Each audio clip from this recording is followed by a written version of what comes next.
Good morning, good afternoon, good evening, wherever you're watching from. Welcome back to the channel. Now, today's story, I'm going to make it real quick. It's a bit long. The story about perseverance is going to tell from the plot of the story. Now, before I tell the story, I have to say that I do understand that adults will do whatever they need to do. And as much as I don't know the people in this story, it's a story I just heard, and it could be false or it could be true. I have to say that I do not agree with any type of fraud, but I'm here to tell the story, and that's all that I can do. So, whatever judgments that you have, the story could not be true. I was just told the story. So, I'm going to tell you a story about this guy. He's from back home.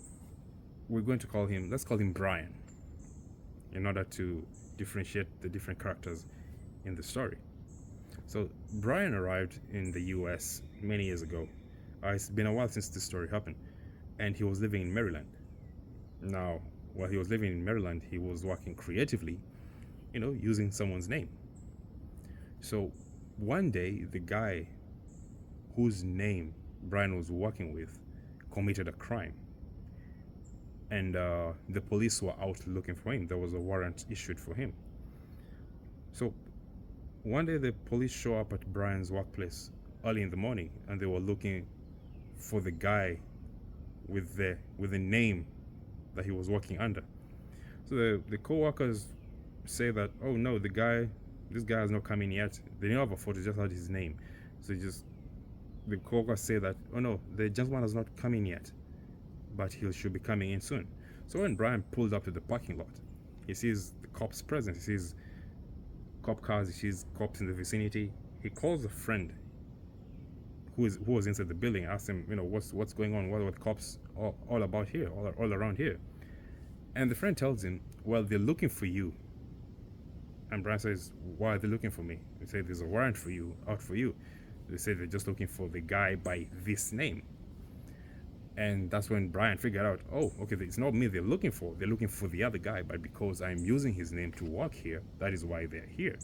So Brian just made an about turn and disappeared from the place. He just went. So Brian moved around for a bit, surviving, trying to make it work. And eventually he met a woman. They talked and discussed everything, and the woman's going to help him file. So they got married, filed for his green card, that is. So they got married, did everything. But I guess someone might have spoken to the woman about the whole process. And when the woman heard that they will be going for an interview, she decided to call the whole thing off. She decided not to show up for the interview. So the day of the interview comes and goes. The woman did not show up. And she said she was not doing it anymore. So Brian had to start over again.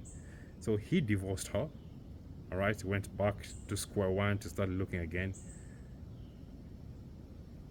And he found another woman.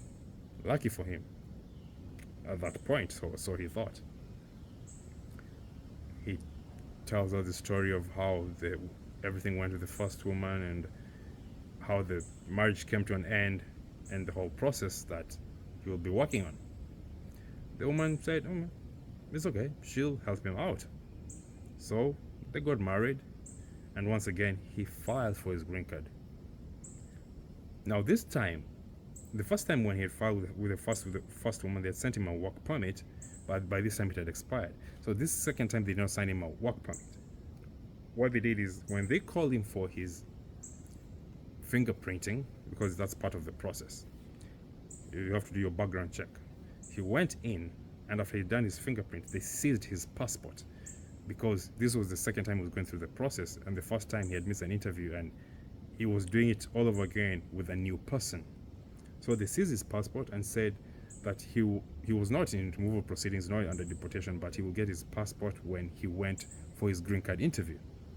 He was not getting his work permit. He's just going to go straight to the green card interview. So he goes back home and he tells the wife what happened. Now the second woman explained everything that happened, the seized passport and everything. Now I believe it's at this point that the woman got cold feet, so she too pulled out. So she said she's not going to go show up for the interview. The Brian thought maybe she might change her mind over time when she calmed down, but she did not. The USCIS sent the interview notice. The woman said she's not going. So Brian had missed now 2 interviews with 2 different people under 2 different green card applications. So at this point, the USCIS sent him a notice to appear for removal proceedings. Now Brian was really out of options at this point. I know, even though I'm rushing through this story, I need to understand that this story was happening over a long period of months. I'm just running through the story, but if you've gone through the process, you know how long it takes to go from one step to another.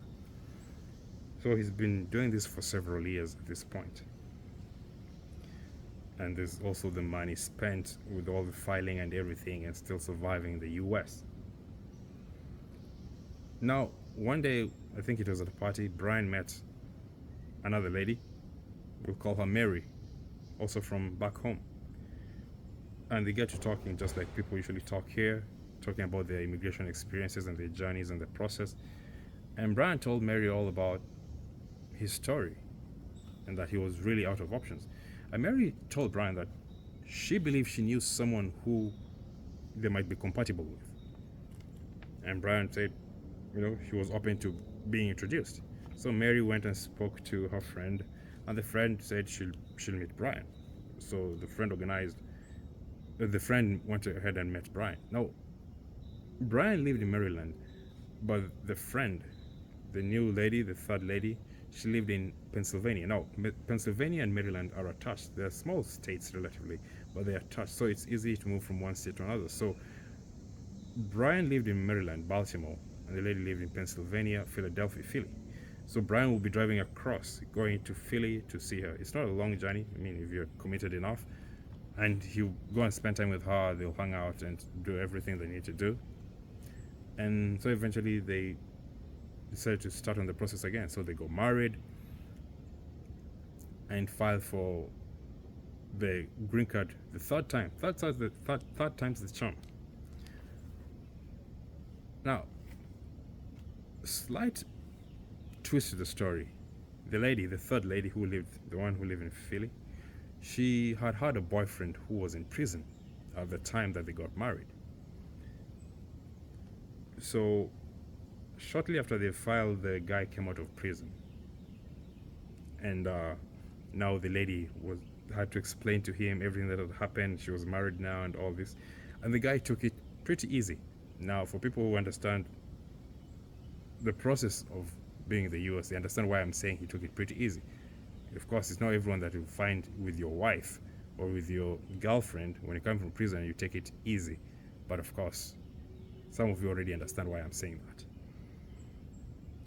So, Brian and the boyfriend became friends. And Brian would drive. Brian never used to drink, but the guy used to drink. And so Brian will be driving from Baltimore when he's going to see the girl. He'll also go and see the boyfriend. He'd go and buy him drinks. They go to a club together. Now, Brian never used to drink, so he'd sit in the club, he'd be drinking Red Bull, and the guy would be drinking his alcohol. At the end of the night, he'd drive back to Baltimore in Maryland. So this continued over some time, and then before he was called for an interview, the lady got pregnant by the boyfriend. So now they didn't know what date the interview would be. There might have been a chance it would have been after the child was born. Because the guy came from prison. What did you expect? The guy was ready to jump on a woman, and he did. He got her pregnant. And so because of this twist, Brian really didn't know what to do. So he went back to Mary like, okay, this is what happened with your friend. And Mary was like, well, don't fret about it. It's not that big a deal. Now, for me to bring this up, you have to know that Brian is an African. He's black as can be. But the lady and the boyfriend, they were white. So obviously the baby will be white. And it'd be hard to explain why you're having a full out white baby in your photos at your interview who's a newborn and you're black. And so Mary suggested that the girl and Brian go for therapy. And so that's what they did. They signed up for therapy sessions. They were paying hundreds of dollars per session, and they were going at it for months before the interview. And they'll go in there, they talk about it, and Brian will say that, he felt betrayed that his wife cheated on him and got pregnant by her ex-boyfriend, and they were trying to resolve it. And as you can tell by now, this story has been heavily redacted with obviously good reason. But they were going in there, paying all this money to talk out their problems, which may or may not have been existent. And eventually, the notice for the interview comes out. The lady has not given birth yet. They were called for the interview for the date of delivery. So they go for the interview, and they're in there and they're talking about their life. And the interviewer asks, "Oh, I see you're expecting a kid." And so they have to tell the story of, it's not Brian's kid, it's the kid that belongs to the ex-boyfriend. And so, of course, the interviewers, alarm bells go off, because so what are you doing with her if she's still having sex with the ex-boyfriend? And they explain they've been going through therapy for about 3 to 4 months now. They've been seeing a therapist every week. They go there to speak their problems, and every interviewer asks, for the receipts and for the reports from the therapist, and they present to the interviewer all the reports that they had from the therapist.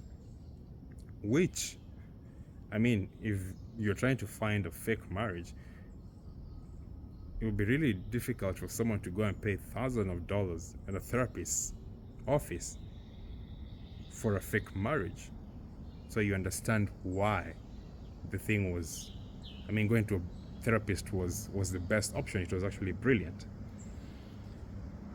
So the interview continues, and Brian is being vulnerable in there, and he's saying all his feeling and how he felt betrayed and how he felt hurt.